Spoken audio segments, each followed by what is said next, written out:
जगाना देश है अपना, जगाना देश है अपना, जगाना देश है अपना, जगाना देश है अपना। स्वयं अब जाग कर हमको जगाना देश। या ब्रह्माच्युत शंकर प्रभृतिभिर्देवै सदा वन्दिता, सा मां पातु सरसा पुस्तकधारिणीम् अभयदाम्, जाड्यान्धकारापहां। हस्ते स्फाटिकमालिकां विदधतीं, पद्मासने संस्थिता। साहसशीलहृदय मे भर दे, जीवन त्याग तपोमय कर दे। संयम सत्य स्नेह हंसवाहिनी, ज्ञानदायिनी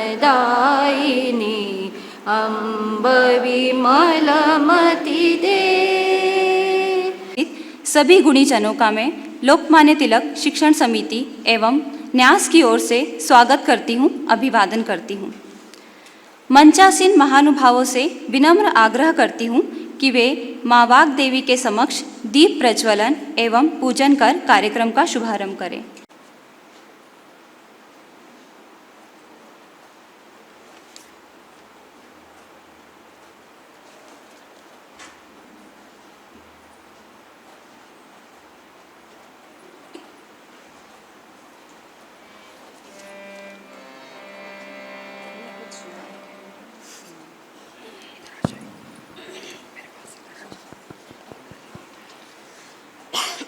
तेरी वीणा की बन जाऊं तार, तेरी वीणा की बन जाऊं तार, ऐसा दे मुझको माँ वरदान। तेरी वीणा की बन जाऊं तार, ऐसा दे मुझको माँ वरदान।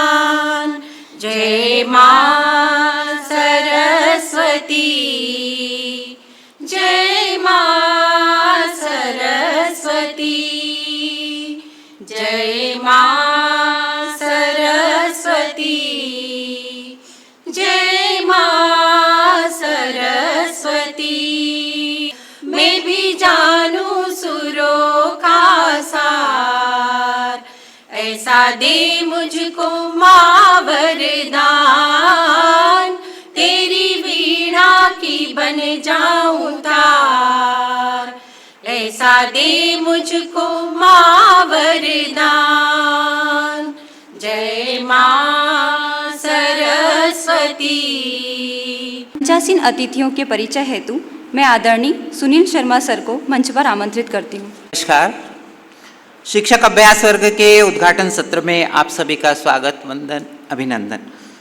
मंच पर विराजमान है उद्घाटन सत्र के मुख्य अतिथि और मुख्य वक्ता श्री गोपाल जी माहेश्वरी। आपकी जन्मभूमि उज्जैनी है, यह हम सबके लिए बड़े गौरव की बात है। आपने एमए हिंदी साहित्य, बीएड, संस्कृत कोविद तथा बी म्यूज़ की उपाधि प्राप्त की है।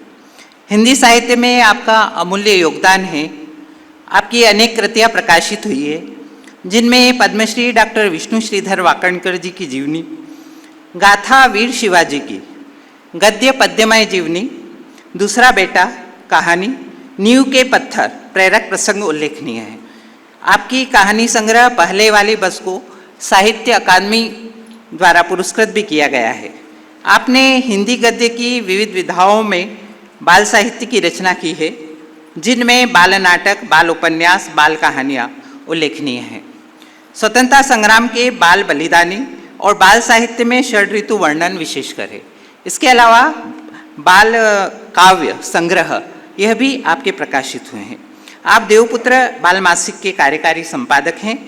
आपने प्राचीन भारतीय वाङ्मय में पर्यावरण चेतना एवं वर्तमान चिंताओं का समाधान जैसे गूढ़ विषय पर शोध प्रबंध भी प्रस्तुत किया है। आपको अनेक पुरस्कार एवं सम्मान से सम्मानित किया गया है, जिनमें सुभद्रा कुमारी चौहान पुरस्कार, साहित्य सेवा सम्मान तथा गोपीनाथ खांडेकर सम्मान है। आप जैसे सरल सहज सहृदय लेखक, चिंतक, विचारक, समीक्षक एवं मनीषी को अपने मध्य पाकर के हम अपने आप को बहुत गौरवान्वित महसूस कर रहे हैं। इस सत्र की अध्यक्षता कर रहे हैं डॉक्टर उमेश जी पेंडारकर। आप लोकमान्य तिलक शिक्षण समिति तथा न्यास के सम्मानीय उपाध्यक्ष हैं तथा सिविल इंजीनियरिंग कॉलेज में प्रोफेसर हैं। उल्लेखनीय है कि आप लोकमान्य तिलक विद्यालय के पूर्व छात्र भी रहे हैं। आपने यहाँ से हायर सेकेंडरी की परीक्षा उत्तीर्ण की। इसके पश्चात बीई इंजीनियरिंग कॉलेज उज्जैन से किया है, जिसमें आप गोल्ड मेडलिस्ट रहे हैं। पोस्ट ग्रेजुएशन इंदौर तथा पीएचडी भारतीय प्रौद्योगिक संस्थान नई दिल्ली से आपने किया है। आपने इंजीनियरिंग कॉलेज के पूर्व प्राचार्य भी रहे हैं। भारत माता मंदिर उज्जैन तथा पशुपतिनाथ मंदिर मंदसौर के वर्तमान स्वरूप को आपने ही डिज़ाइन किया है। आपके 50 से अधिक शोध पत्र प्रकाशित हो चुके हैं। आपका भी स्वागत है। लोकमान्य तिलक शिक्षण समिति के सम्मानीय कार्यपालन अधिकारी और हम सबके मार्गदर्शक आदरणीय गिरीश जी भालेराव भी मंच पर उपस्थित है। इस वर्ग की संयोजिका एवं लोकमान्य तिलक विद्यालय पांदरीबा की प्राचार्य श्रीमती वसुधा जी केसकर।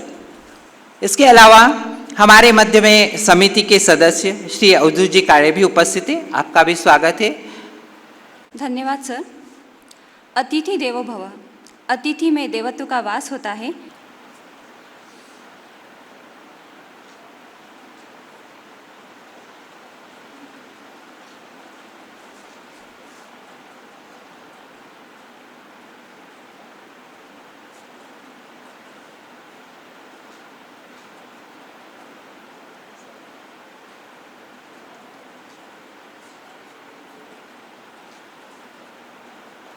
इसके आवेदन करती हूँ कि वे माननीय अध्यक्ष महोदय का माला, शॉल, श्रीफल एवं स्मृति चिन्ह प्रदान कर स्वागत करें।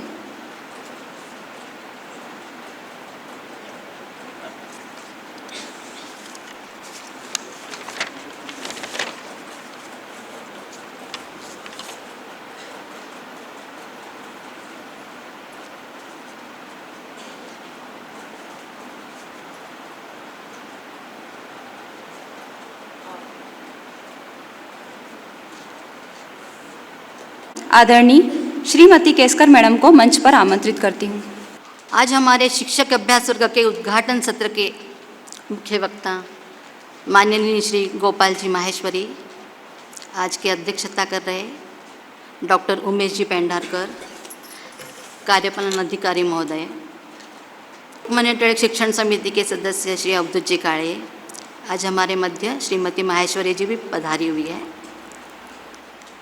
समस्त संस्था प्रमुख एवं मेरे शिक्षक साथी, आप सभी का इस विद्यालय परिवार में स्वागत, वंदन, अभिनंदन। लोकमान्य तिलक विद्यालय का प्रारंभ 1963 में स्वर्गीय श्री हरिभाव जी जोशी द्वारा किया गया।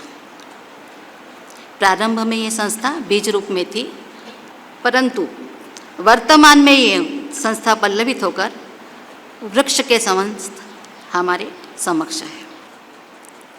इस परिवार में लोकमान्य तिलक शिक्षण समिति द्वारा संचालित सभी इकाइयों के शिक्षक कर्मचारी उपस्थित हैं। इस परिसर में लोकमान्य तिलक प्राथमिक एवं माध्यमिक विद्यालय, जहाँ पर कक्षा नर्सरी से 8वीं तक की कक्षाएं संचालित होती है, जिसकी संस्था प्रमुख श्रीमती शुभा मराठे है। लोकमान्य तिलक विद्या विहार उच्चतर माध्यमिक विद्यालय, जहाँ पर कक्षा 9वीं से 12वीं तक की कक्षाएं संचालित होती है, उनके संस्था प्रमुख श्री ज्ञानेंद्र जी Sharma. Lokmanya Tilak higher secondary school CBSE, जहाँ पर कक्षा नर्सरी से 12वीं तक की कक्षाएं संचालित होती है, जिनके संस्था प्रमुख डॉक्टर श्रीमती संगीता पातकर। लोकमान्य तिलक विज्ञान एवं वाणिज्य महाविद्यालय, जिनके संस्था प्रमुख डॉक्टर गोविंद जी गंदे। लोकमान्य तिलक शिक्षा महाविद्यालय, जिनकी संस्था प्रमुख श्रीमती डॉक्टर रश्मि पंड्या मैडम। साथ ही लोकमान्य तिलक संगीत महाविद्यालय भी यहाँ संचालित होता है, जिनकी संस्था प्रमुख श्री शुक्ल सर है। यह सभी हमारे विद्यालय परिवार के सदस्य 2 दिवसीय अभ्यास वर्ग हेतु यहाँ पर उपस्थित हुए हैं। सत्र 1991-92 से शिक्षक अभ्यास वर्ग का प्रारंभ हुआ। गत 31 वर्षों से इस प्रकार का अभ्यास वर्ग शिक्षकों के उन्नयन एवं व्यक्तित्व विकास के लिए सतत आयोजित होता आ रहा है। इस अभ्यास वर्ग में समसामयिक, तात्कालिक, शैक्षणिक विषयों के साथ साथ समाज की समस्याएं, चुनौतियां, पर्यावरण जैसे कई विषय विशेषज्ञों द्वारा प्रतिपादित होते आ रहे हैं। इसमें माननीय श्री कृष्ण गोपाल जी, रामजी देशमुख, कृष्ण कुमार अष्ठाना, हुकुमचंद जी सावला, योगेंद्र जी, रामदत्त जी, अतुल जी कोठारी, राम राजेश जी सहित देश के कई समाज सेवक एवं शिक्षाविदों ने इस मंच को अपनी वाणी से सुशोभित किया है। अभ्यास वर्ग के माध्यम से शिक्षक का केवल शैक्षणिक ही नहीं अपितु सर्वांगीण विकास हो, इस दृष्टि से अभ्यास वर्ग में शैक्षणिक के अलावा विभिन्न समसामयिक एवं राष्ट्रीय चिंतन के विषय पर उद्बोधन की परंपरा चली आ रही है। साथ ही शारीरिक एवं बौद्धिक विकास की दृष्टि से शिक्षकों की बौद्धिक एवं शारीरिक स्पर्धाएं भी संपन्न होती आ रही है। इसी में से अच्छे विद्यार्थी निर्माण करने वाले शिक्षकों का चहुमुखी विकास होता है। 3 तारीख का यह प्रथम सत्र है। अभ्यास वर्ग के इन 6 सत्रों में हम पूर्ण मनोयोग से सहभागी होंगे, चिंतन मंथन करेंगे और आगामी सत्र हेतु नवनीत प्राप्त करेंगे, ऐसा हमारा पूर्ण विश्वास है। धन्यवाद।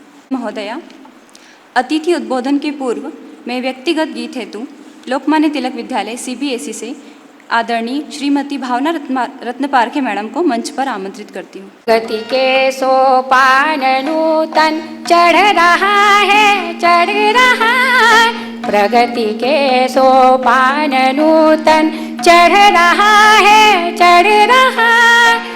आज मेरा देश आगे बढ़ रहा है, बढ़ रहा है। आज मेरा देश आगे बढ़ रहा है, बढ़ रहा है। इतिहास की स्वर्णिम सभी गौरव कथाएं, माँ को ही सर्वोच्च आसन पर बिठाए। अब ग्रहण कर हम उन्हीं से प्रेरणा है। मातृभू का लुटावे वो फिर जुटाए। आत्मनिर्भर राष्ट्र निज को गढ़ रहा है, गढ़ रहा है। आज मेरा देश आगे बढ़ रहा है, बढ़ रहा है। हमारे मुख्य अतिथि एवं वक्ता सम्मानी श्री गोपाल माहेश्वरी जी को उद्बोधन हेतु आमंत्रित करती हूँ। आदरणीय सर। शारदा शारदाम्भोज वदना वदनाम्बुजैः सर्वदा सर्वदास्माकं सन्निधिं सन्निधिं क्रियात्। हम सबकी परम प्रेरिका आराध्या माँ सरस्वती को विनम्र प्रणाम करते हुए भगवान श्री कृष्ण की विद्यास्थली इस उज्जैनी में से लोकमान्य तिलक जी के नाम से स्थापित परम पावन शिक्षालय की पवित्र भूमि को प्रणाम करता हूँ। मंच पर विराजमान आज के इस सत्र की अध्यक्षता कर रहे आदरणीय पिंडारकर जी, मेरे अग्रज और परम मित्र, यदि मैं कहूँ तो गलत नहीं होगा, ऐसे आदरणीय भालेराव जी, बहन वसुधा जी जो इस वर्ग की संयोजिका है, और सम्मुख बैठे हुए सभी प्राचार्य प्रधानाचार्य बंधु भगिनी और मेरे प्यारे मेरे आत्मीय शिक्षक वृंद, आदरणीय काले जी की साक्षी में आज आप सब लोगों के सामने कुछ विषय रखने का प्रयत्न करूंगा। यह वह सभागार है जिसकी स्थापना के समय भी, नामकरण के समय भी उपस्थित रहने का सौभाग्य प्राप्त हुआ था। आपकी इसी उज्जैनी का पला बढ़ा जन्मा बालक हूँ। कुछ वर्षों से इंदौर में जाकर के अब बाल साहित्य की साधना करने का अवसर मिल रहा है। वास्तव में जिनके सामने बोलना शुरू किया, बोलना सीखा, इसलिए मैंने कहा काले जी की साक्षी में, तब से छोटे छोटे विषय देकर कुछ बोलने के लिए प्रेरित करते रहते थे। बोलते बोलते शायद थोड़ा बड़बोले भी हो गए। वास्तव में मेरी योग्यता के बारे में मैं आपको पहले ही स्पष्ट कर दूं। वे जो पीछे कुछ खाली कुर्सियां दिख रही है, वहां कहीं पर बैठकर मैं ऐसे सत्रों को यदि सुनूं तो यह मेरी शायद थोड़ी सी योग्यता होगी। आप जैसे सतत शिक्षा के कार्य में लगे हुए ऐसे अनुभवी और विद्वान शिक्षक वृंद के सामने मैं कुछ कहूं तो वह प्रबोधन तो बिल्कुल भी नहीं होगा, और इस बात को हमें स्वीकारना भी चाहिए। परंतु एक लंबे समय तक आपके इसी नगर में मैंने भी शिक्षण कार्य किया है, और शिक्षक के रूप में, आचार्य के रूप में एक लंबी सेवा यहाँ मेरी भी हुई है। और इस नाते कुछ अपने अनुभव और अपने चिंतनों को जोड़ते हुए जो कुछ अपने वरिष्ठों से सीखा, उसमें से कुछ आपके सामने रखने का प्रयत्न करूंगा। मैं जो भी कुछ कहूंगा वह संपूर्णतः ग्राह्य हो ऐसा अनिवार्य नहीं है, परंतु उसमें सब कुछ छोड़ देने लायक होगा ऐसा भी नहीं है। वास्तव में हमारे देश की शिक्षा परंपरा की सबसे बड़ी विशेषता ही यह है, हमारी संस्कृति की सबसे बड़ी विशेषता ही यह है कि इसमें सदैव सबको अपने विचारों को पूर्ण स्वतंत्रता के साथ में व्यक्त करने की और पूर्ण स्वतंत्रता के साथ अपनाने या नकार देने की पूरी पूरी स्वतंत्रता है, योग्यता है, यही अपेक्षा भी है। और इसलिए महाकवि कालिदास, चूंकि ये उज्जैनीपुरी है, इसलिए उनके एक श्लोक से ही मैं आरंभ करना चाहूंगा। महाकवि कालिदास कहते हैं, पुराणमित्येव न साधु सर्वम न चापि काव्यम नवमित्यवद्यम। जो कुछ पुराना है वह सब कुछ छोड़ देने लायक है, सब कुछ त्याज्य है, पुराना हो गया इसलिए फेंक दो, ऐसा नहीं है। पुराणमित्येव न साधु सर्वम, परंतु यह भी नहीं है कि जो कुछ पुराना है वही सब कुछ ठीक है, उसमें कुछ नया जोड़ने की आवश्यकता नहीं। हमारी संस्कृति परंपरा को महत्व देती है, रूढ़ी को महत्व नहीं देती। परंपराएं जब रूढ़ी बन जाती हैं तो वे समाज के बहुत उपयोग की नहीं होती, और इसलिए वो कालिदास कहते हैं कि पुराणमित्येव न साधु सर्वम न चापि काव्यम नवमित्यवद्यम। जो नया है वह सब कुछ ग्रहण कर लेने योग्य है, ऐसा भी नहीं है। पुराना है सब कुछ अच्छा है, ऐसा भी नहीं। पुराना सब कुछ छोड़ देने लायक है, ऐसा भी नहीं। नया भी सब कुछ छोड़ देने ही लायक है, बेकार ही है, ऐसा नहीं है। और नए में भी सब कुछ ग्रहण करने लायक है, ऐसा भी नहीं है। तो बुद्धिमान पुरुष उसे कहते हैं जो इन सब में निचोड़ निकालकर इनका अनुसंधान करता हुआ, इनका अनुशीलन करता हुआ अपने समय के अनुकूल इन सब में से श्रेष्ठ तत्वों को ग्रहण करता हुआ अपने समाज के लिए एक श्रेष्ठ विचार का निर्माण करे और उस विचार के आधार पर यह समाज चले, ऐसा प्रयत्न करे।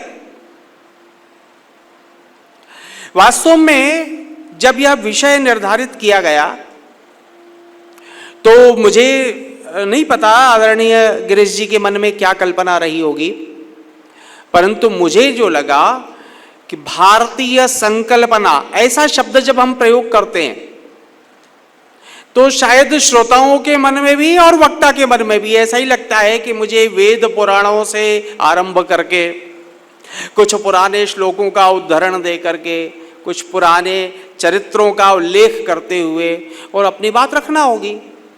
क्योंकि भारत तो सनातन राष्ट्र है, जगती का प्रथम राष्ट्र है, और इसलिए यह जो विश्व गुरु कहलाने वाला हमारा भारतवर्ष है, इस भारतवर्ष की शिक्षा परंपरा विश्व की प्राचीनतम शिक्षा परंपरा है। शिक्षा के बारे में सर्वप्रथम कहीं विचार हुआ तो वह इस भारतवर्ष में हुआ है। यह अनेकों प्रमाण से सिद्ध है। ये इसलिए नहीं कि हम भारतीय हैं, केवल इसलिए कह रहे हैं, तो संपूर्ण विश्व इस बात को मानता है। और इसलिए जब यहां कोई बात करना होगी और भारतीयता की बात आएगी, भारतीय अवधारणा की बात आएगी, तो बात हमें वहां से प्रारंभ करना पड़ेगी। परंतु मेरा भारत केवल सनातन राष्ट्र नहीं है, केवल पुरातन राष्ट्र नहीं है, तो यह आज भी विद्यमान है, आगे भी विद्यमान रहने वाला है। यह अजर अमर राष्ट्र है। और इस वर्ष तो हम स्वतंत्रता का अमृत महोत्सव मना रहे हैं। यह अमृत तत्व यहां के लोगों को पूर्व काल से ही प्राप्त है। अमृतस्य पुत्राः, हमने ऐसा कहा, हम अमृत अमर तत्व के संसाधक हैं, उसको प्राप्त लोग हैं। जब मैं ऐसा कहता हूं तो अमरता का मतलब यह नहीं है कि हमारी यह शरीर, हमारी यह देह कभी समाप्त नहीं होगी। अनेक पूज्य मनीषियों के, जिनके हमने अभी नामस्मरण किए, जिनके नाम पर यह सभागृह का नाम है, इस संस्थान का नाम है, इसके संस्थापक हैं, इसके प्रेरक हैं, इनमें से कई आज हमारे मध्य नहीं है, उनकी देह नहीं है। परंतु देह का समाप्त होना हमारा राष्ट्र कभी भी ऐसा मानता नहीं है कि वो समाप्त हो जाना है। इसलिए हमारे यहां जन्म जन्मांतर अनेक जन्मों की परिकल्पना है, पुनर्जन्म की परिकल्पना है, और इस आधार पर हम अमर हैं। वह हमारा विचार अमर है। वह जो हमें ऋषियों ने मंत्र दिया है वह अमर है। मंत्र का अर्थ विचार ही होता है। तो ऐसे भारतवर्ष के किसी भी शिक्षालय के बारे में यदि उसका सबसे आधारभूत तत्व कोई है, साध्य कोई है, तो वह छात्र है, वह विद्यार्थी है। कल्पना करिए यदि विद्यार्थी ही नहीं है तो किसके लिए सारी व्यवस्थाएं, किसके लिए विद्यालय, किसके लिए पाठ्यक्रम, किसके लिए सारे विषय और उनके प्रवक्ता, उन सारे विषयों को अध्यापन कराने वाले शिक्षकों की आवश्यकता क्या कुलपति, क्या प्राचार्य, क्या प्रधानाचार्य, यह सब कुछ उस केवल एक जिस बच्चे के लिए है, जिस छात्र के लिए है, वह इतना महत्वपूर्ण अंग इस सारी शिक्षा व्यवस्था का है। उस अंग के बारे में विचार करना और इस शिक्षक अभ्यास वर्ग के प्रथम सत्र में ही नियोजित कर लिया गया, ऐसा लगता है जैसे ठीक सीढ़ी हम चढ़ते जा रहे हैं। पहली सीढ़ी है, और यह जो शिष्य कह दे, हम छात्र कह दें, हम विद्यार्थी कह दें, अनेक प्रकार के नामों में सूक्ष्म सूक्ष्म अंतरों से हमारे शास्त्रों ने इनकी विवेचनाएं की है, परंतु इन सब का शिक्षक से अभिन्न संबंध है। यह दोनों एक ही है, एक ही के हिस्से हैं। और इसलिए जब शिक्षालय में कोई विद्यार्थी आता है तो गुरु उसको इस प्रकार धारण करता है। हमारे शास्त्र कहते हैं कि गुरु अध्यापक उसको इस प्रकार धारण करे जैसे माता अपने गर्भ में बालक को ग्रहण करती है। बालक और माता दो इकाइयां हैं, परंतु दोनों कितनी अभिन्न हैं, इससे अच्छा इसका कोई उदाहरण नहीं हो सकता, कोई उपमा नहीं हो सकती। शिष्य को गुरु इसी प्रकार धारण कर ले जिस प्रकार माता अपने उदर में बालक को धारण करती है। यह श्रेष्ठ संकल्पना हमारे यहां छात्र की रही है। वास्तव में यह जो बालक है यही कल के आने वाले भविष्य का कर्णधार है, उसका नायक है। आने वाले समय में इस समाज को दिशा देने वाला है। इसलिए परंपरागत रूप से जो संस्कार, जो शिक्षा हमें मिली है, उसे वर्तमान में उस भविष्य से जोड़ने का योजक बिंदु यह विद्यालय है। और इसलिए विद्यालय की भूमिका बहुत महत्वपूर्ण हो जाती है, जहां छात्र के रूप में, विद्यार्थी के रूप में अपने अध्यापक के साथ में और एक संधि होती है, एक युग्म होता है, एक योग, एक सम्मेलन होता है। और इसलिए यह जो छात्र है इसका बड़ा महत्व है। हमारे यहाँ गुरु की प्रशंसा में, शिक्षक की प्रशंसा में, विद्या की प्रशंसा में अनेक श्लोक कहे गए हैं, अनेक बातें कही गई है, अनेक विद्वानों ने अनेक प्रकार से इसको व्याख्यायित किया है, बताया है। परंतु यह जो छात्र है इसके बारे में उतना अधिक नहीं कहा गया। जब हम शास्त्रों के पन्ने पलटते हैं तो छात्रों के लिए, शिक्षकों, विद्यार्थियों के लिए कुछ उदाहरण दिए जाते हैं, कुछ अच्छे चरित्र हैं और कुछ नियम, नीति नियम उनके बारे में बताए गए हैं। मैं इस तरह विचार करता हूं कि जितना महत्वपूर्ण गुरु है, अध्यापक है, शिक्षक है, उपाध्याय है, इन सब में भी अंतर है थोड़ा थोड़ा, वह हम बाद में समझेंगे आगे यदि अवसर मिला। परंतु यह जो भी है यह दाता है, यह देने वाला है। इसने जो संचित कर रखा है, यह जिसमें उंडेलना चाहता है, जिसमें भरना चाहता है, जिसको देना चाहता है, वह पात्र छात्र है, विद्यार्थी है। और इसलिए जैसे गुरु को अपने गुरुत्व के लिए, अध्यापकत्व के लिए, शिक्षक बनने के लिए एक प्रशिक्षण की आवश्यकता है, एक तप की आवश्यकता है, एक सिद्धता की आवश्यकता है, वैसे ही छात्र या विद्यार्थी बनने के पहले किसी भी विद्यार्थी को भी तैयार होना पड़ता है। एक छोटा सा घरेलू उदाहरण आपके सामने रखता हूं। हमारे घर में दूध देने वाला प्रातः आ ही जाता है, दूध बांटता है वह। हम दूध के लिए पात्र लेकर जाते हैं। रोज घर में आधा लीटर दूध लिया जाता था। आज माता जी ने कहा कि आज ऐसी इच्छा है, थोड़ी सी खीर बनाएंगे, इसमें ऐसा करो आज 2 लीटर दूध ले लो। अब हमारे पास जो पात्र है वह रोज के अभ्यास के अनुसार कितना है, उसमें आधा लीटर समाता है। दूध वाले से कहा 2 लीटर दे दो। दूध वाले ने कहा मेरा काम तो देना है, इसकी तुम मुझे कीमत देते हो, मुझे बाकी चीजों की चिंता क्यों करना। और वह 2 लीटर उसी पात्र में नाप दे, क्या होगा? दूध लेने का मूल उद्देश्य ही समाप्त हो जाएगा। दूध तो उसमें आधा ही लीटर आएगा, बाकी सब बिखर जाएगा। यह अपात्रता की एक स्थिति है। हमारे पास आने वाला विद्यार्थी, हमारे पास आने वाला छात्र, उसकी ग्रहण क्षमता कितनी है? उस ग्रहण क्षमता के मान से यदि हमने उसे कुछ भी ज्ञान नहीं दिया, ज्ञान थोड़ा बड़ा शब्द है, गंभीर और गहन शब्द है। चलो हम तो सब शिक्षक हैं, शिक्षा शब्द ही ले लेते हैं। हमने यदि शिक्षा दी पर उससे ग्रहण ही नहीं हुई और हम ये कहें कि साहब हम तो बहुत ईमानदारी से पढ़ा रहे, हमारे पढ़ाने में कोई कमी हो तो बता दो, हमारे विषय प्रतिपादन में कोई कमी हो तो बता दो, कहकर हम छूटने का प्रयत्न कर सकते हैं। परंतु क्या उस शिक्षा को देने का उद्देश्य पूर्ण होगा क्या? क्योंकि उसकी पात्र क्षमता कितनी है उसके अनुसार हमने उसमें भरा नहीं। एक दूसरी स्थिति,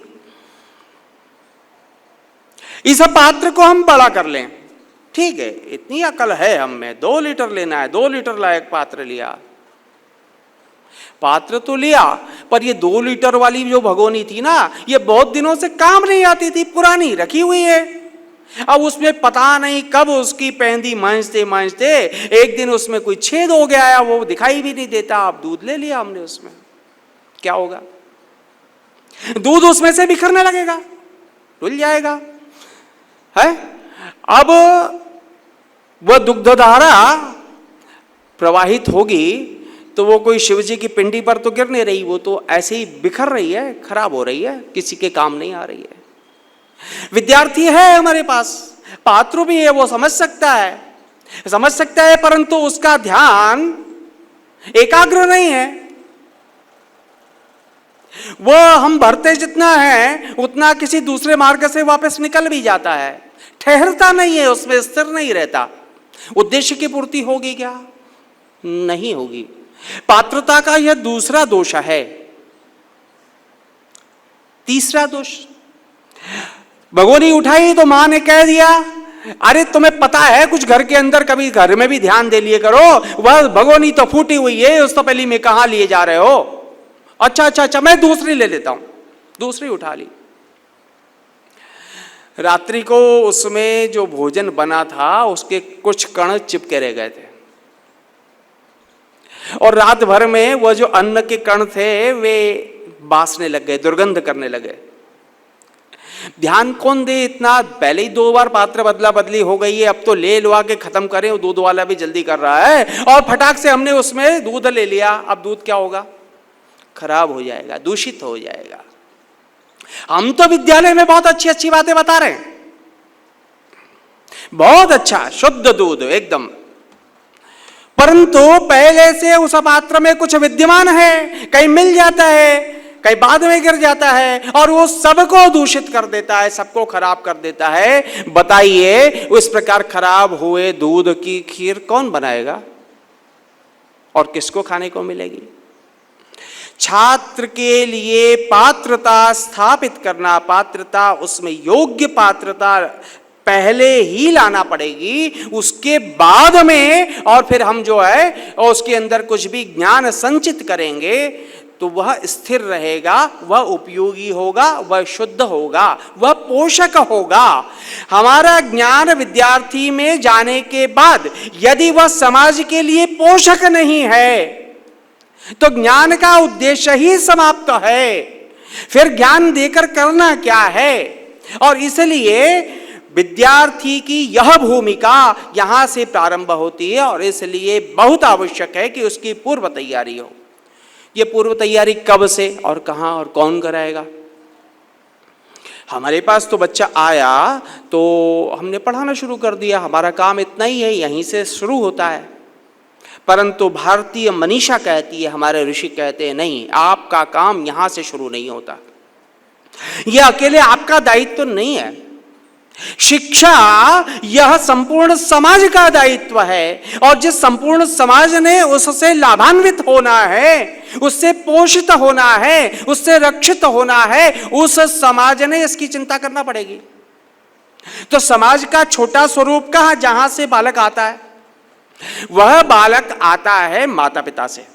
इस संसार में बालक को लाने का श्रेय किसका? माता पिता का। माता पिता के बिना कोई भी बालक जन्म ले नहीं सकता, और इसलिए जब बालक जन्म लेने वाला होता है, अर्थात उसको जन्म देने की इच्छा होती माता पिता में, या उनके विवाह के भी पूर्व की स्थिति होती है।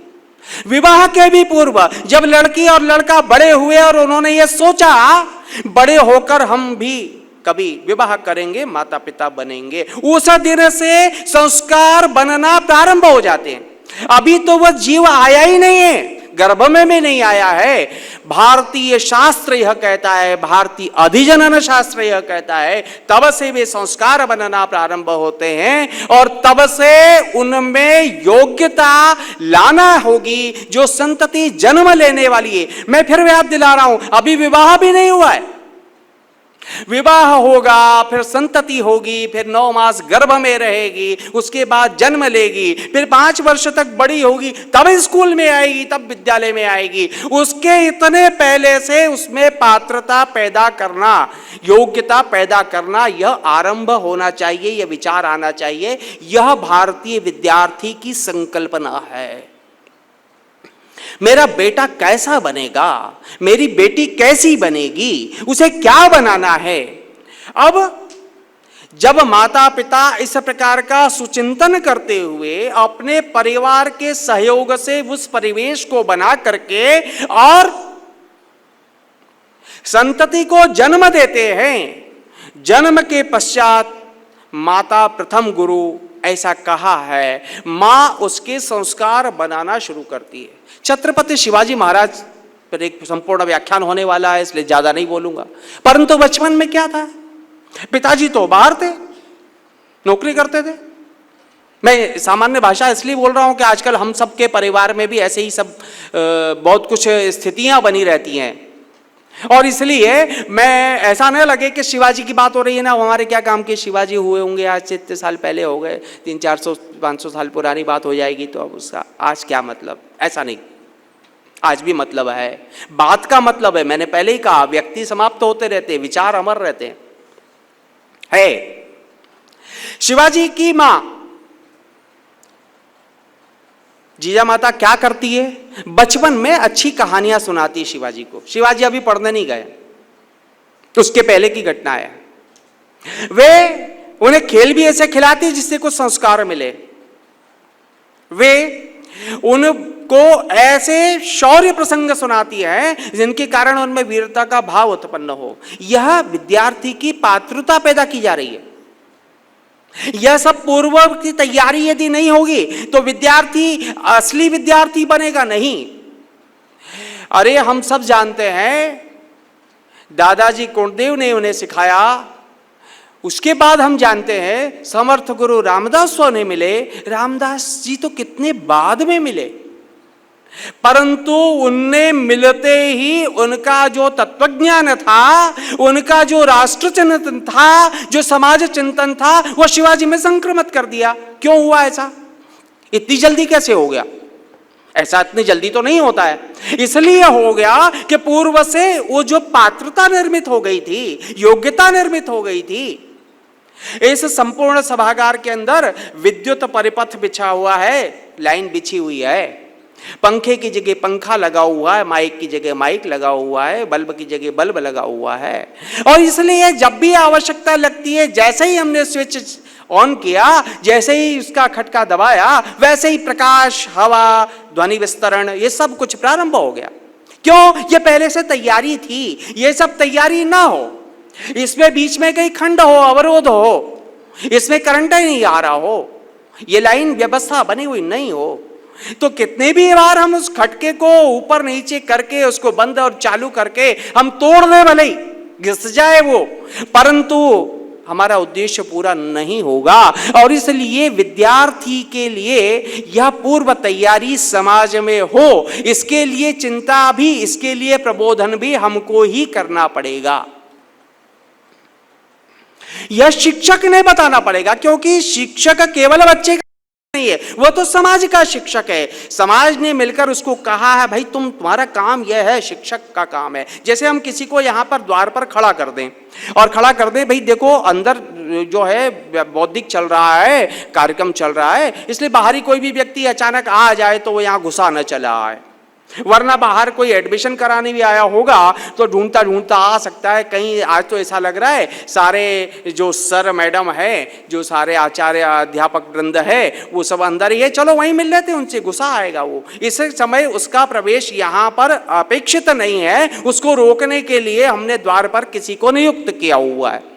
इसी प्रकार शिक्षक को दायित्व दिया हुआ है कि भाई ये समाज संपूर्ण ये ठीक चलना चाहिए और इसके लिए तुम स्वतंत्र हो, परंतु इस समाज की सर्वतो प्रकार हित के लिए तुम्हें चिंतन करना है।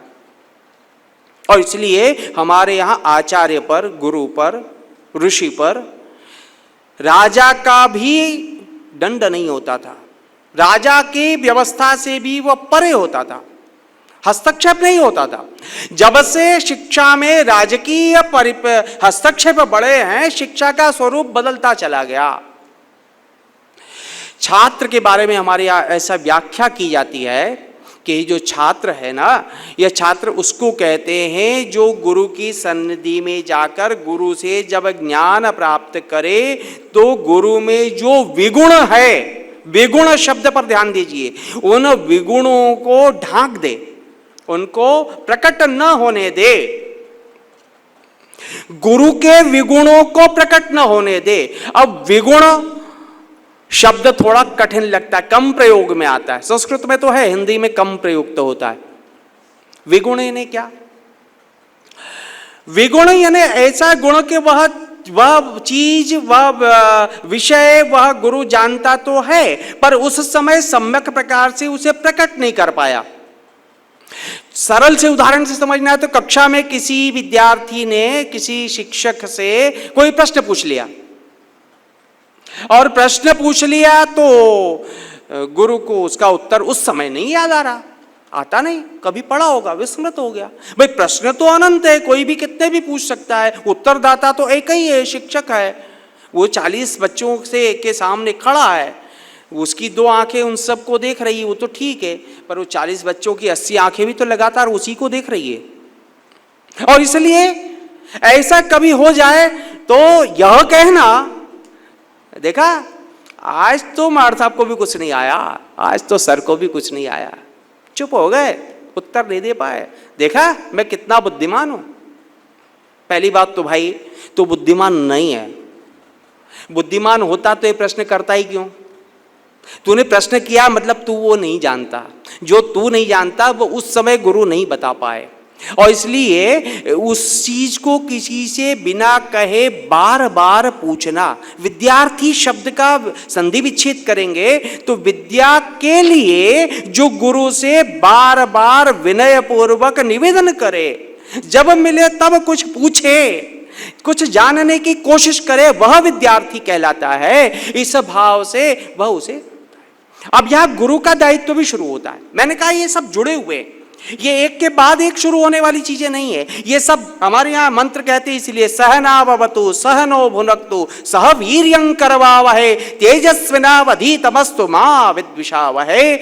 गुरु और शिष्य के बीच का यह संकल्प है, हम साथ साथ पढ़ेंगे, एक दूसरे की रक्षा करेंगे, हमारा अध्ययन तेजस्वी हो, हम में द्वेष की भावना उत्पन्न न हो, यह हम प्रतिदिन कहने वाला हमारा मंत्र है।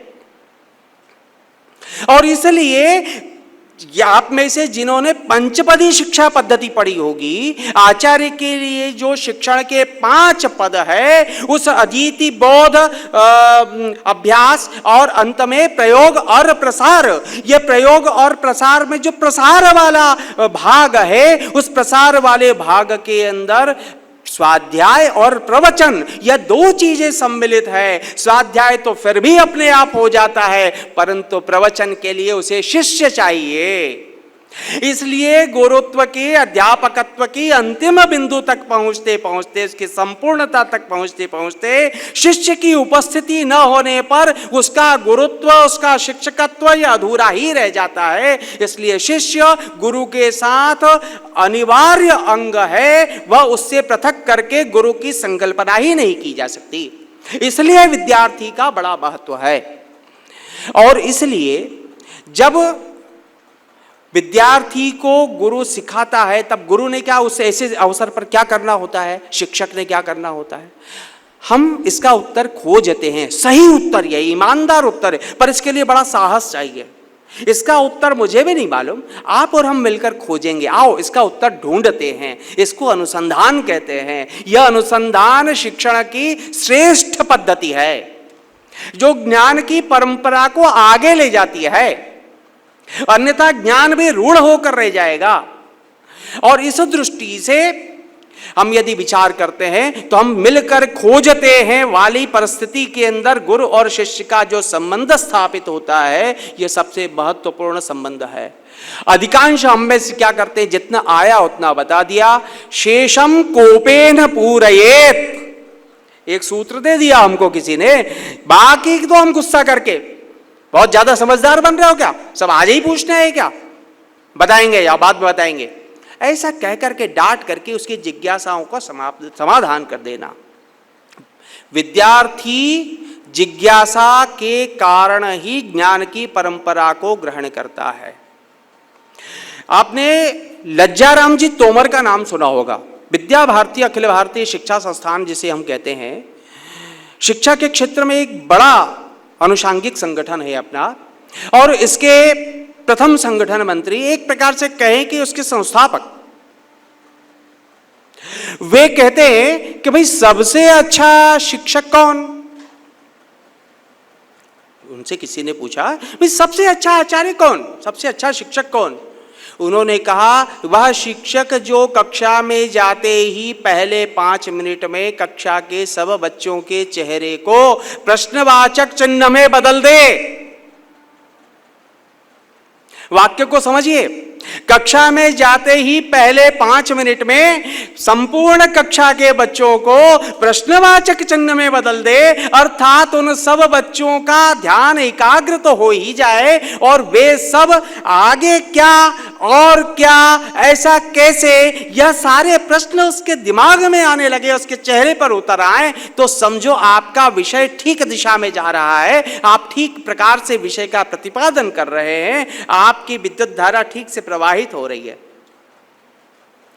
और इसलिए यह महत्वपूर्ण है, जो प्रश्नों से भागता है वह कभी भी अच्छा शिक्षक नहीं होता। मैं तो कई बार अपनी कक्षा में कहा करता था, भाई हम लोग प्रश्नों की खेती करना हमको आता चाहिए, यानी हम उत्तर दें या ना दें, उत्तर तो अपने आप भी मिल जाते हैं सोचते सोचते चिंतन मनन अध्ययन से, परंतु प्रश्न उगना आवश्यक है। क्या हमारे बच्चों के, विद्यार्थियों के मन में प्रश्न उगते हैं, जिज्ञासाएं जागृत होती हैं क्या? ये जब जागृत होने लगेगी विषय उतना ही सरल हो जाएगा। और इसलिए छात्र की जिज्ञासा को कभी भी समाप्त नहीं करना। कई बार छात्र गुरु को टोक देता है और ये टोकना हमें अनुशासनहीनता लगने लगती है, अपना अपमान लगता है। ऐसा नहीं है। एक उदाहरण बताता हूं। आपने अष्टावक्र जी का नाम सुना होगा। अष्टावक्र जी महाराज जनक के, जनक तो अपने आप में बहुत आत्मज्ञानी राजा हुए हैं, विदेह कहा जाता था उन्हें, अध्यात्म सिद्ध था, उन जनक के गुरु कहलाते। अष्टावक्र जी जब अपने गर्भ में थे, ये गर्भ में विद्यार्थी के 2-3 प्रसंग अपने पुराण शास्त्रों में बहुत व्यक्त किए गए हैं। जब गर्भ में था तो गर्भ में उसके पिताजी वेद पाठी थे, कहोल नाम था उनका, कहोल नाम ऋषि थे। वेद पाठ कर रहे थे तो वेद पाठ करते करते कहीं उनसे त्रुटि हो गई। त्रुटि हो गई तो बच्चा गर्भ में से ही बोलता है, पिताजी आपने जो यह मंत्र पढ़ा इसमें 8 जगह गलतियां हैं, त्रुटि है। पिता भी थे और फिर शिक्षक भी थे और उन्होंने कहा अभी तो ये पैदा ही नहीं हुआ, अभी से मेरी गलती निकाल रहा है। शिक्षक में कभी कभी ज्ञान का अहंकार जागृत हो जाता है। वैसे सच्चा ज्ञान कभी भी अहंकार पैदा नहीं करता, परंतु हो जाता है। तो उन्होंने कहा जा, तो 8 जगह से टेढ़ा हो जाएगा। अपने पुत्र को शाप दे दिया और अष्टावक्र का जन्म इस प्रकार हुआ। आगे की कथा फिर कभी सुनाऊंगा, वो लंबी कथा है। वही शिष्य उनके उद्धार का कारण भी बना, वही बेटा उनके उद्धार का कारण भी बना। अष्टावक्र पूरा सकलांग हुए, सुंदर शरीर उन्हें प्राप्त हुआ। ये सब बात की बातें हैं, परंतु जिज्ञासा के को रोक देने का, टोक देने का दुष्परिणाम, प्रश्न पूछ लेने का दुष्परिणाम यहां हमारे ध्यान में आता है। दूसरा, अभिमन्यु गर्भ में है सुभद्रा के और अर्जुन उन्हें सिखा रहे हैं। क्या सिखा रहे हैं? चक्रव्यूह का भेदन कैसे करना। यह बच्चा शांत भाव से सब कुछ सुन रहा है, कोई प्रतिक्रिया नहीं। जितना पढ़ाया उतना ठीक, जहां से छूट गया वहां चलो, अपनी क्या जिम्मेदारी। जितना बताया उतना याद कर लिया। कभी कभी मैं एक उदाहरण छूट गया, अपने जीवन का एक उदाहरण देता हूँ। मैं प्रारंभ में संस्कृत पढ़ाया करता था, तो शिशु मंदिर माधवनगर की बात है, आप में से बहुत सारे लोग जानते भी होंगे। मेरा एक विद्यार्थी था, 4थी कक्षा में मैं एक दिन पढ़ा रहा संस्कृत, और पढ़ाते पढ़ाते मुझे उस 4थी कक्षा के उस बच्चे ने टोक दिया, आचार्य जी आपने मेंढक गलत लिखा है। संयोग से मैं उस समय तक पूरे प्रांत में संस्कृत शिक्षा का सह प्रमुख हो गया था विद्या भारती की ओर से, तो एक थोड़ा सा रहता ही है, और फिर नए नए को तो जरा ज़्यादा ही घमंड हो जाता है। तो मैं लगा ही था, विद्यालय में बहुत अधिक दिन नहीं हुए थे। तो मैंने कहा अरे ऐसा कैसे हो सकता है, क्या गलती है इसमें बताओ। बोले आचार्य जी मेंढक लिखते हैं ना तो ढ के नीचे बिंदी नहीं आती है। मेरा ध्यान गया, बात बिल्कुल सही थी। देखो कैसा वो चौथी क्लास का बच्चा इस अर्थ में आपका गुरु है कि नहीं। हमारे यहाँ तो कहा जाता है एकमेवाक्षरम यस्तु गुरु शिष्यम प्रबोधयेत पृथिव्याम नास्ति तद्द्रव्यम यद्दत्वा चांद्रुणी भवेत। एक अक्षर भी कोई किसी को सिखा दे तो सारी पृथ्वी पर भी इतना धन नहीं है जिसको दे करके उस गुरु के ऋण से उऋण हुआ जा सके। उस बच्चे ने मेंढक लिखना सिखाया। इसी प्रकार ये अभिमन्यु वाली जो बात आती है, हमारे यहाँ कक्षा में कई बार सत्रांत में ऐसी स्थितियां बन जाती है, बीच में किन्हीं कारणों से छुट्टी ज्यादा हो गई और कोई कारण हो गया, विद्यालय पूरे दिन नहीं लग पाया, तो हम बाद की इकाइयों को संक्षिप्त कर देते हैं, छोटा कर देते हैं, बता भी देते हैं बच्चों को ये 2 इकाइयों में से नहीं आएगा, बस इस बार हमारी ये 10 इकाइयां थी, इनमें से इकाइयों में से ही परीक्षा होगी। तो कहता और ठीक है साहब। क्यों साहब, जब आपने पाठ्यक्रम निर्धारित किया था तब तो ये संपूर्ण पढ़ाएंगे ये तय किया था, ये संपूर्ण पढ़ाना आवश्यक था इसीलिए तय किया था ना। उस आवश्यक को आपसे छूट रहा है, उसी को विद्यार्थी भी छोड़ रहा है। वो अभिमन्यु की तरह ना हो जाए कि चक्रव्यूह में घुसना तो आता, निकलना नहीं आता। यह आज की शिक्षा व्यवस्था का दोष है कि हम एक वार्षिक कार्यक्रम के अंदर बांध करके हमको शिक्षा देना पड़ती है। शिक्षा की अवधि कितनी हो, तो कृष्ण भगवान के बारे में कहते हैं कि 14 दिन में उन्होंने सारी 14 विद्याएं सीख ली थी, 14 विद्याएं सीख ली थी। 14 दिन बाद छुट्टी कर दो, क्या सब सीख गए, गुरु ने जो कुछ सिखाना था हो गया। और दूसरा सूत्र कहता है बहुनाम जन्मनामन्ते ज्ञानवान माम प्रपद्यते। अनेक जन्मों तक अभ्यास करने के बाद ज्ञानी होकर व्यक्ति मुझे प्राप्त करता है, यह वही श्री कृष्ण कहते हैं। अनेक जन्म तक, यानी उसकी कोई अवधि नहीं, उसकी अवधि यही है कि जब तक वह सीख न जाए हम उसे सिखाते रहें। विद्यार्थी के पास भी इतना धैर्य चाहिए और इतना ही धैर्य उसके आचार्य के पास भी चाहिए, उसके शिक्षक के पास भी चाहिए।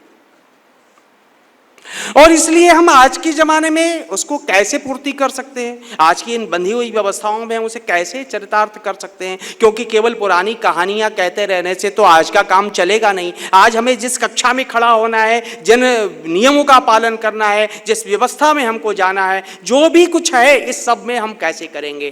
पहले विद्यार्थी को अंतेवासिन भी कहा जाता है, एक शब्द है उसके लिए अंतेवासिन। वह गुरु के सन्निधि में ही रहता था, गुरुकुल में ही रहता था, वहीं उसकी जो है और संपूर्ण शिक्षा दीक्षा होती थी। वहां के बाद फिर वो वहां से बाहर जाता था। उसके 2 लाभ थे। क्या था?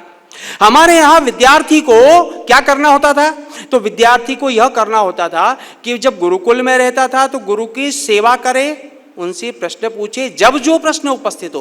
प्रश्न उपस्थित होने का कोई निश्चित समय नहीं होता, जिज्ञासा उत्पन्न होने का कोई निश्चित समय नहीं होता। 24 घंटों में से कभी भी किसी भी क्षण उत्पन्न हो सकती है, और तत्क्षण यदि उसका समाधान मिल जाए यह सर्वश्रेष्ठ समाधान है। अन्यथा जिज्ञासा भी अपना तेज खोती रहती है। धीरे धीरे धीरे धीरे जितनी पुरानी होती जाएगी उसका तेज कम होता जाएगा, और इसलिए उसके समाधान के बाद भी उसका उतना प्रभाव नहीं होगा, उसकी ग्राह्यता कम होती चली जाएगी। यह मनोविज्ञान का सूत्र है। और इसलिए जिस समय आपको मन में जिज्ञासा हुई विद्यार्थी के, उसी समय गुरु उसका समाधान कर सके, इसलिए गुरु के साथ ही रहना, वहीं रहना। एक और काम साधन होता था वहां, वो क्या होता था, उन्होंने कहा कि भाई रोज तुमको समाज में से भिक्षा मधुकरी करके लाना, भिक्षा मांग के लाना है। समाज में से क्यों मांगना था? माता पिता तो मेरे बड़े सक्षम है। आज भी कुछ जगहों पर बच्चों को, विद्यार्थियों को आचार्यों के साथ, शिक्षकों के साथ ही रहना पड़ता है। छात्रावास परंपरा तो आज भी है, हॉस्टल तो आज भी है। हॉस्टल में गुरुकुल में अंतर क्या था? हॉस्टल में माता पिता बच्चे से, मैं गलत शब्द प्रयोग कर रहा हूं परंतु ये कई अर्थों में सही लगेगा, आप इसको प्रत्यक्षतः न स्वीकारें तब भी आप स्वीकारेंगे कि कई बार तो मजबूरी में अपने बच्चे की आदतों से ऊब कर माता पिता छात्रावास में डाल देते हैं। कई बार, हर बार ऐसा नहीं होता, बहुत स्पष्ट बता रहा हूं मैं, हर बार ऐसा नहीं होता, पर कई बार ऐसा होता है। और इसलिए वह छात्रावास के अंदर कुछ पैसा दे देते हैं और उस पैसे से ही बच्चे का पोषण हो रहा है। अब बच्चे के मन में क्या भाव बना, मैं शुल्क दिया है, मेरे पिताजी ने पैसे दिए हैं, यहां सब सुविधाएं तो मुझे मिलना ही चाहिए। मैं यहाँ पढ़ने आया हूँ, बाकी काम करने थोड़ी आया हूँ, वो नहीं करूँगा। और ऐसा यदि होगा तो मैं कंप्लेन करूँगा, शिकायत करूँगा। विद्यालय के बारे में भी ऐसी भावनाएं होती है, भाई हमने पैसा दिया है, पढ़ा रहे तो कोई एहसान थोड़ी कर रहे हैं हमारे ऊपर। शिक्षक भी कभी कभी इस दबाव में आ जाता है, हाँ वेतन लेते हैं भैया ठीक है, अब बच्चों की शिकायत आएगी तो मैनेजमेंट हम पे कुछ कहने सुनने लगेगा, हमारी CR खराब हो जाएगी। वो एडजस्टमेंट करता रहता है, समायोजन करता रहता है। यह समायोजन की पद्धति ज्ञान की वास्तविक प्राप्ति में बाधा है, कोई समझौता नहीं। ज्ञान प्राप्ति में कैसा समझौता?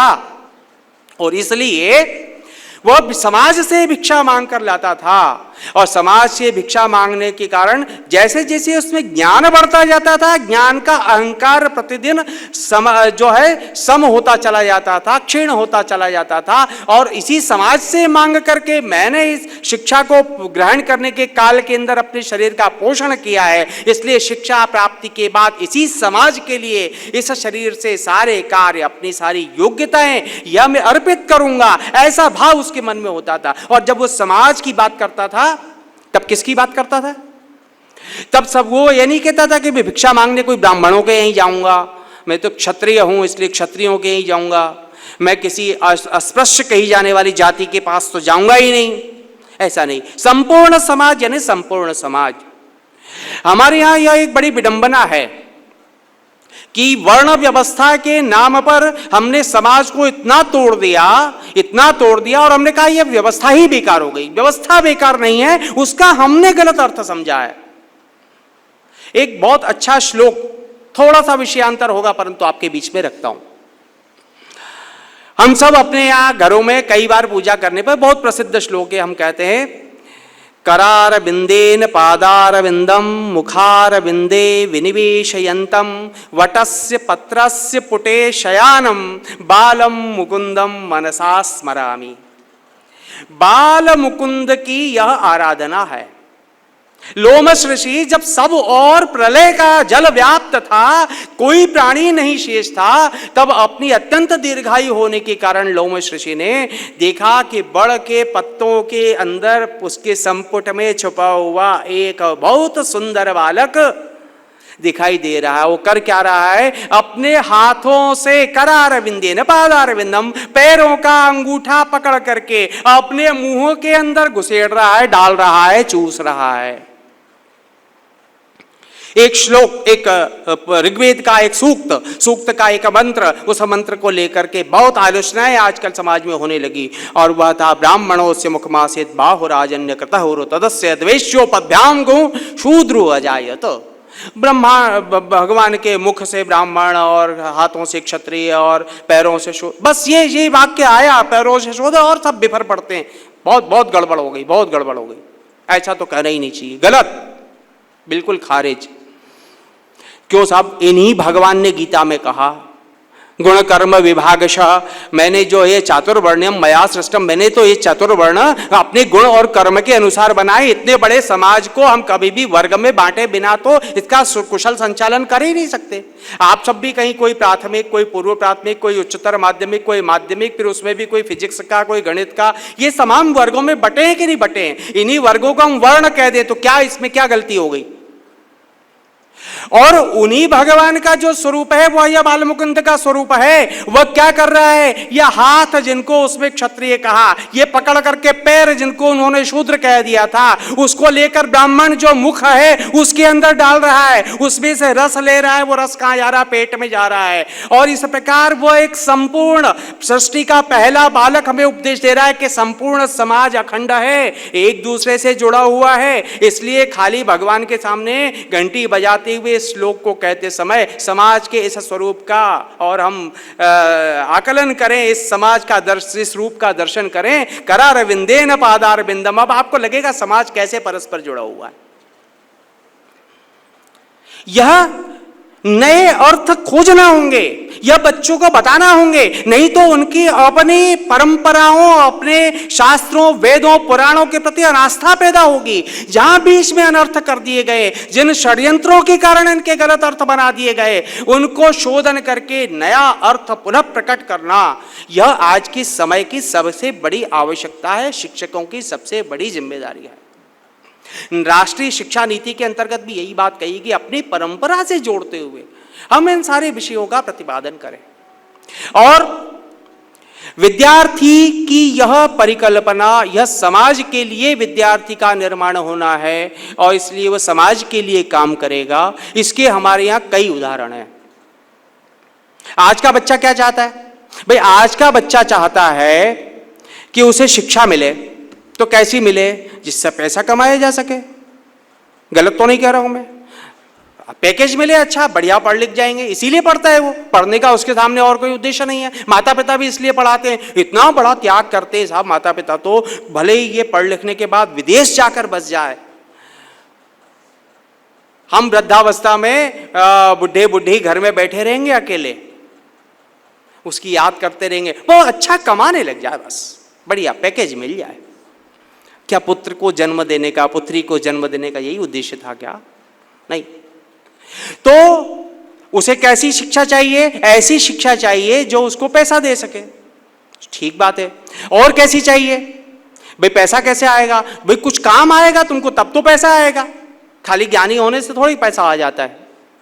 ज्ञान जब तक क्रिया रूप में परिणत नहीं होता तब तक बोझ है, भार है। ज्ञान का क्रियात्मक होना बहुत आवश्यक है।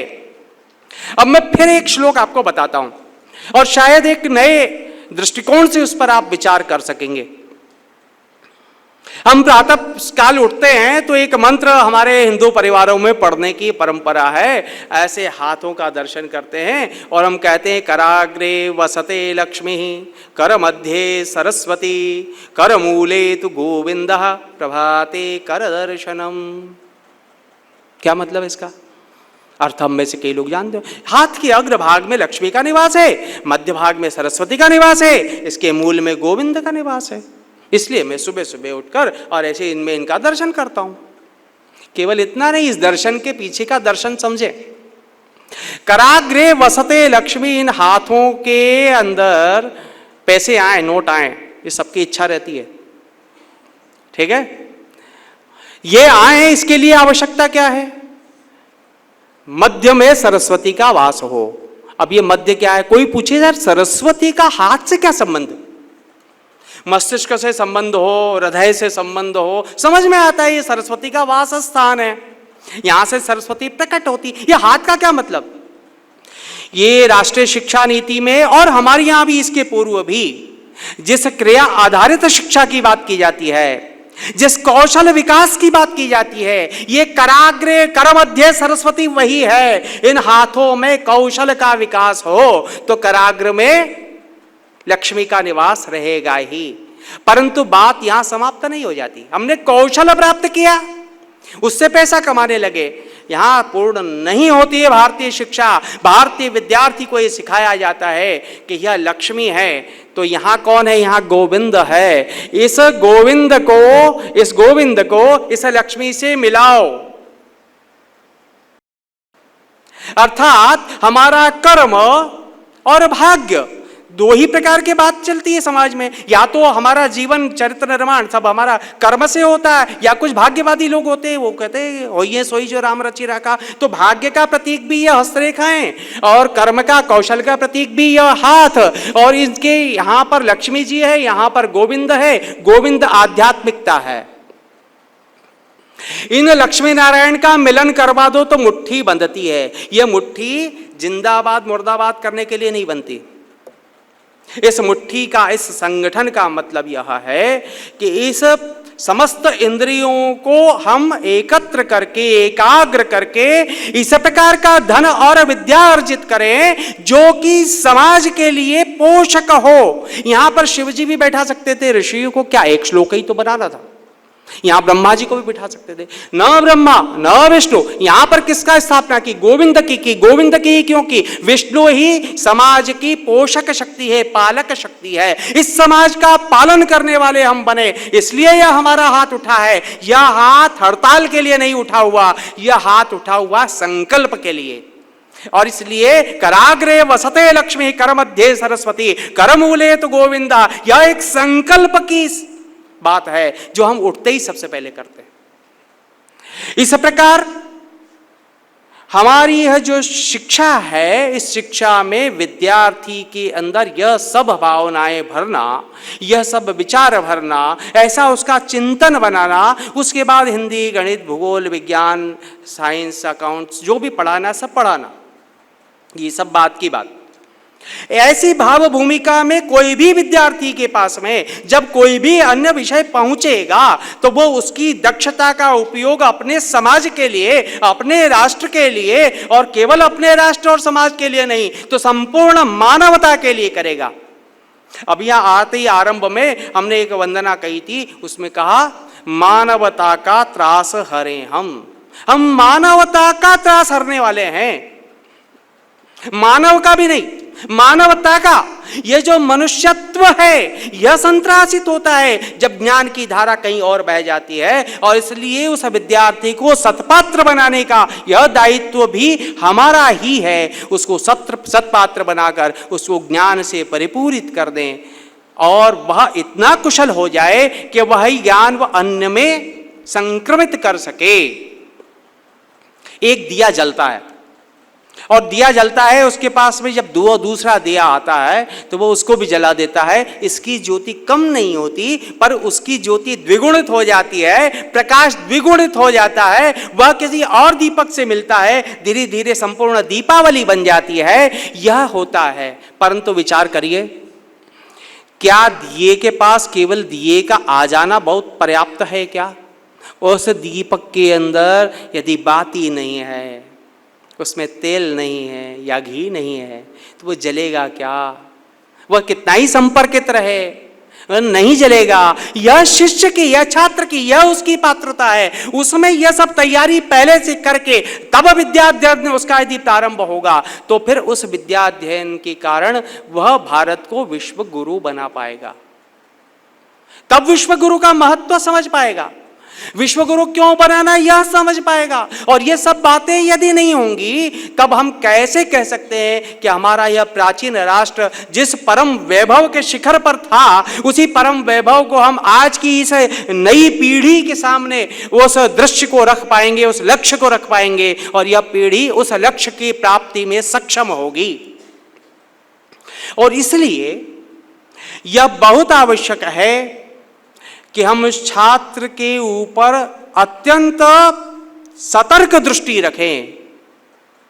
आजकल बहुत सारी बातें ऐसी, छात्र का सबसे पहला धर्म, सबसे पहला आचरण, इससे उसको पूरा उसका आश्रम ही कह दिया, वह होता है ब्रह्मचर्य। ब्रह्मचर्य का मतलब ऐसा नहीं कि शादी नहीं करना ये ब्रह्मचर्य होगा, इतना सा नहीं है उसका अर्थ।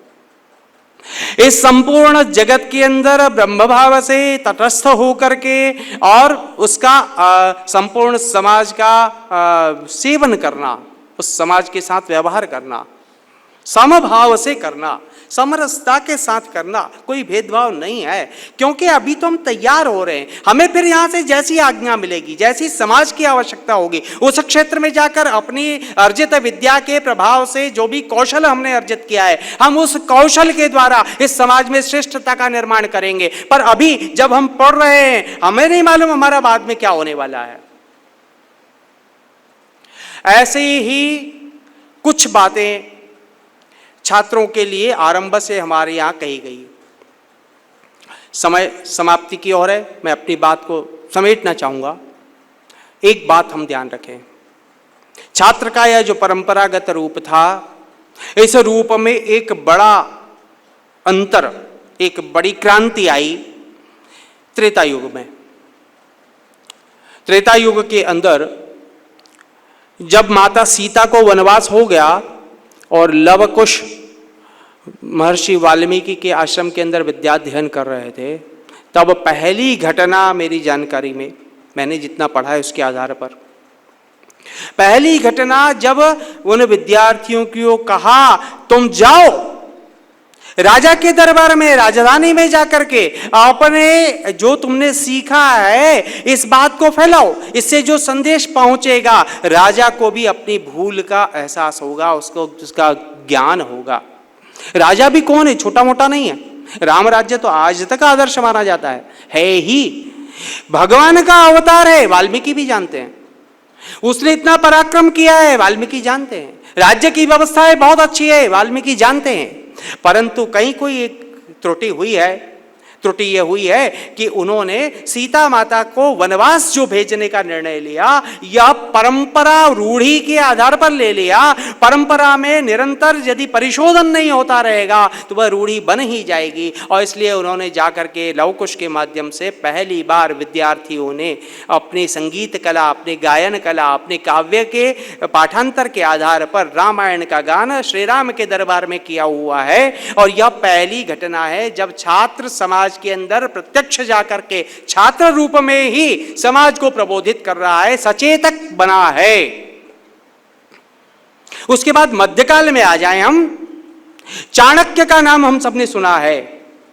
चाणक्य ने पहली बार गुरुकुल से एक आंदोलन उठाया और जो भ्रष्ट सत्ता थी उसको परास्त कर देने के लिए, अपदस्थ कर देने के लिए वो एक बड़ा आंदोलन उठाया और अपने छात्र, अपने विद्यार्थी चंद्रगुप्त मौर्य को खड़ा किया। नेतृत्व की क्षमता ऐसी विकसित की जिसका प्रत्यक्ष प्रकटीकरण समाज के अंदर किया।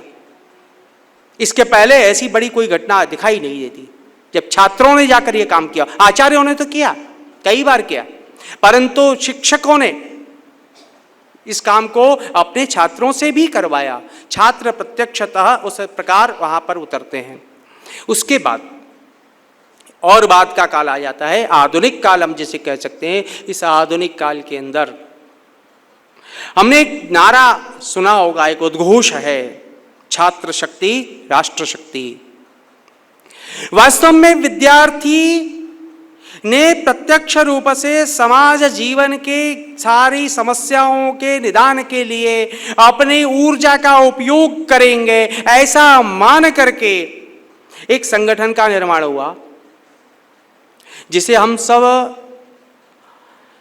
दो रूप में देखें। प्रत्यक्षता विद्यार्थी संगठन के रूप में तो बाद में आया, परंतु उसके पूर्व परम पूज्य डॉक्टर हेडगेवार जी ने संघ की शाखा के माध्यम से बच्चों को लेकर के उन्हें कुछ सिखाना शुरू किया। अब देखिए, ये बच्चे स्कूल की पढ़ाई अपनी जगह कर रहे हैं, विद्यालयों में जा रहे हैं, परंतु यहां पर उनको वह अतिरिक्त जो विद्यालयों में नहीं दिया जा सका उस पराधीनता के काल में, वह संस्कार की पूर्ति की। मैं जो कह रहा हूं संपूर्ण समाज का दायित्व है विद्यार्थी की पात्रता को उत्पन्न करना। यह पात्रता पैदा करने का काम डॉक्टर साहब वहां करते हैं, और हमने देखा कि आज उनके माध्यम से खड़ा हुआ वह संगठन बालों से शुरू हुआ था, बच्चों से शुरू हुआ था, आज संपूर्ण विश्व के अंदर राष्ट्रभक्ति का पर्याय ऐसा बन चुका है। और बाद में फिर विद्यार्थी संगठन के रूप में, और इस भूमि का तो बड़ा पुण्य है, यहाँ से तो बड़े अच्छे अच्छे कार्यकर्ता उस संगठन को दिए गए हैं। विद्यार्थी परिषद जैसे संगठनों की स्थापना हुई, परंतु वही संगठन जब दिशा भ्रमित हो जाते हैं तो ऐसे ही छात्र संगठनों का, जिसको हम कहें कि अभद्र नाच, दुष्ट टिप्पणियां, दुष्कार्य, राष्ट्रघाती कार्य, वह भी छात्र संगठनों के नाम से ही आज के समाज में भी कहीं कहीं दिखाई देते हैं। मैं नाम लेना नहीं चाहूंगा, आप सब जानते हैं। आज राष्ट्र के सामने बड़ी बड़ी चुनौतियां पैदा कर दी। राष्ट्र के जीवन को जो अपनी ऊर्जा अपने नवनिर्माण के लिए लगानी चाहिए थी, उनसे जूझने में खर्च करना पड़ती है। यह छात्र का विरूपीकरण हो गया। छात्र अपने मूल उद्देश्य से संपूर्णतः वहां भटका हुआ है। वह छात्र कहलाने का अधिकारी ही नहीं बचा। यह छात्र का महत्व होता है। एक और हमारे सामने सकारात्मक उदाहरण है, दूसरी ओर हमारे सामने एक नकारात्मक उदाहरण भी है। पुनः एक बार राम और रावण आमने सामने है, कृष्ण और कंस आमने सामने है, आसुरी और देवी शक्तियां आमने सामने है, सज्जनता और दुर्जनता सामने है। परित्राणाय साधूनाम विनाशाय सदुष्कृताम, यह भगवान का संकल्प है। दो काम अलग अलग है। सज्जनों की रक्षा करना एक काम है, दुर्जनों का विनाश करना अलग काम है। सज्जनों की रक्षा करने से दुर्जनों का विनाश नहीं हो जाता, दुर्जनों का विनाश कर देने से केवल सज्जन आ जाते हैं, ऐसी बात भी नहीं है। ये दोनों काम एक साथ चलने वाले हैं। और इसलिए समाज के अंदर हमारे शिक्षा संस्थान कैसे छात्र दे रहे हैं, यह हमारी शिक्षकीय जीवन की सफलता का मापदंड होना चाहिए। हमारे निकले कितने कितने विद्यार्थी क्या कर रहे हैं। हमारा अध्याय वहाँ समाप्त नहीं हो जाता। हमने अपना निश्चित पाठ्यक्रम वर्ष भर में पूर्ण किया, वर्ष भर में हमें इस आधार पर इतना इंक्रीमेंट मिल गया, हम जब रिटायर्ड होंगे तब हमारी इतनी पेंशन बनेगी, इतना पीएफ मिल जाएगा, हो गया, बढ़िया जिया, अपना शिक्षकीय जीवन तो अच्छा निकल गया, चलो अब बुढ़ापा है, कहीं कैसे भी काटेंगे, जैसी मर्जी होगी वैसा आगे काम चलता रहेगा। यह कोई शिक्षकीय जीवन के न प्रारंभ का लक्ष्य है और न ही इसके समापन का उद्देश्य है। इस प्रकार का यदि शिक्षकीय जीवन जीना है तो शायद शिक्षक नहीं कहलाना चाहिए हमें। शिक्षक का जो उदात्त दायित्व है वह छात्र के प्रति उसकी जो जिम्मेदारी है, उस जिम्मेदारी को समझ करके उस विद्यार्थी की जो परंपरागत संकल्पना है, उस संकल्पना को परिवेश सुसंगत बना करके, महर्षि अरविंद इस शब्द का प्रयोग करते हैं, परिवेश सुसंगत शिक्षा, आज के वातावरण के अनुकूल। आज का बच्चा फिर से वैसे धोती पहनकर, सिर मुंडाकर, लंबी चोटी रख करके, हाथ में डंडा लेकर आपके विद्यालय में भर्ती होने वाला नहीं। अभी तो कम से कम वह दिन बहुत निकट तो नहीं है, कितना भी हम भारतीय शिक्षा की बात कर लें, परंतु वह जिस रूप में भी आ रहा है उसके अंतर मानस को हम वैसा निर्मित कर सकते हैं क्या?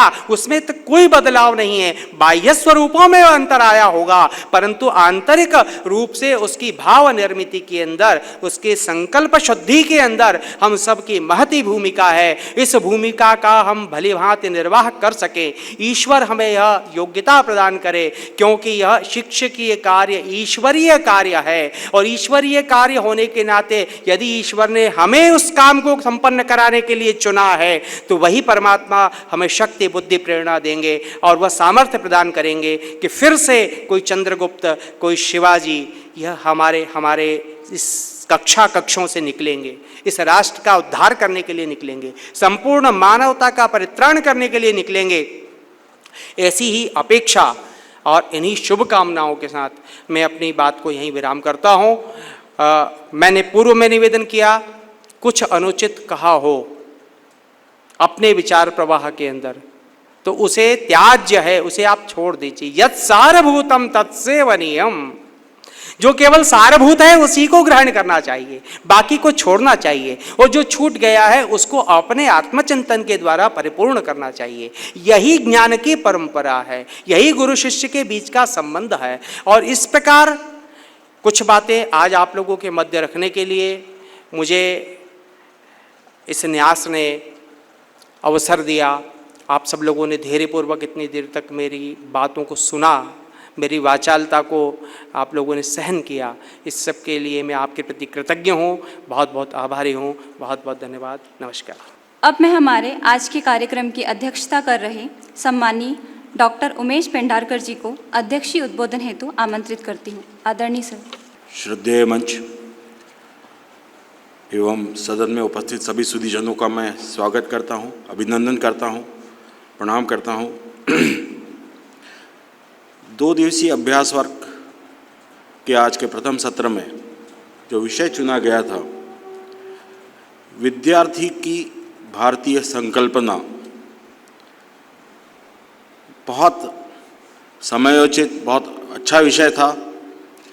मैं इस विषय का विशेषज्ञ तो नहीं हूँ, हाँ, पर इस क्षेत्र में कार्य करने वाला एक कार्यकर्ता आवश्यक हूँ, और इस विषय पर जो विषय प्रतिपादित किया हमारे सामने आदरणीय माहेश्वरी जी ने, मैं उससे पूर्णतः सहमत हूँ। जो संकल्पना उन्होंने थी, है, या हमें अब जो परिकल्पना करनी चाहिए या होनी चाहिए एक विद्यार्थी की, उस संबंध में जो उन्होंने अपने विचार रखे, मैं उससे पूर्णतः सहमत हूँ। और मैं आशा करता हूँ कि सदन भी पूर्णतः उससे सहमत होगा। और निश्चित रूप से हम चूँकि एक महती संस्थान से जुड़े हैं, तो हम निश्चित रूप से उस संकल्पना को पूर्ण करने के लिए जो भी परिकल्पना हमें गठित करनी होगी, जो भी फिलॉसफी हमें डेवलप करनी होगी, उसके लिए हम कार्यरत रहेंगे। जब ये विषय मेरे पास आया था तो, और मुझे जब इस सत्र की अध्यक्षता के लिए कहा गया, चूँकि इस क्षेत्र से मैं जुड़ा हूँ इसलिए मैं मना नहीं कर पाया, और मैंने प्रयास किया है विद्यार्थी की भारतीय संकल्पना के बारे में अपने कुछ छोटे से कुछ विचार रखने का मैं प्रयास करूंगा। निश्चित रूप से जहाँ तक मैंने अभी तक सुना माहेश्वरी जी को, शायद ये उसका प्रतिबिंब ही होगा, मैं उसको सेकंड ही कर रहा हूँगा, क्योंकि जो मैं सोच रहा था करीब करीब वही, या जो मुझे लगा कि ऐसा होना चाहिए करीब करीब वही सब यहाँ पे आदरणीय माहेश्वरी जी ने प्रतिपादित किया है। तो मैं बहुत संक्षिप्त में आप कह सकते हैं कि मैं ब्रीफ कर रहा हूँ माहेश्वरी जी को।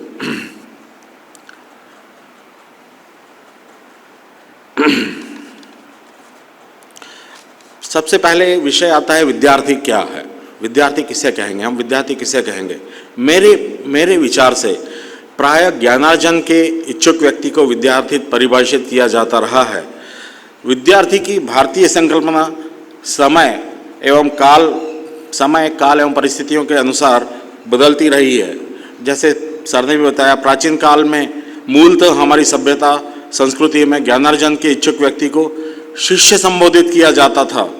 कालांतर में शिष्य का स्थान विद्यार्थी ने ले लिया है, परंतु आज भी हमारे यहाँ मान्यता है और जो सच भी है, व्यक्ति ताउम्र विद्यार्थी रहता है तथा उसकी ज्ञानार्जन की प्रक्रिया सतत चलती रहती है। इसी ज्ञानार्जन की प्रक्रिया को शिक्षा नामांकित किया जाता है। व्यक्ति शिक्षा औपचारिक एवं अनौपचारिक साधनों से प्राप्त करता रहता है। शिक्षा व्यक्ति की प्रकृति प्रदत्त शक्तियों को विकसित करने का कार्य करती है। इसी कारण शिक्षा को समाज में एक महत्वपूर्ण स्थान प्राप्त है। समाज के बदलते स्वरूप के कारण जीवन के प्रत्येक क्षेत्र में अनेक समस्याएं एवं संभावनाएं जन्म लेती रहती हैं। इन समस्याओं एवं संभावनाओं के समाधान में शिक्षा महत्वपूर्ण भूमिका निभा सकती है। इसी प्रकार विद्यार्थी भी शिक्षा व्यवस्था का एक अभिन्न अंग होने से इस शैक्षणिक अनुसंधान में महती भूमिका निभा सकता है।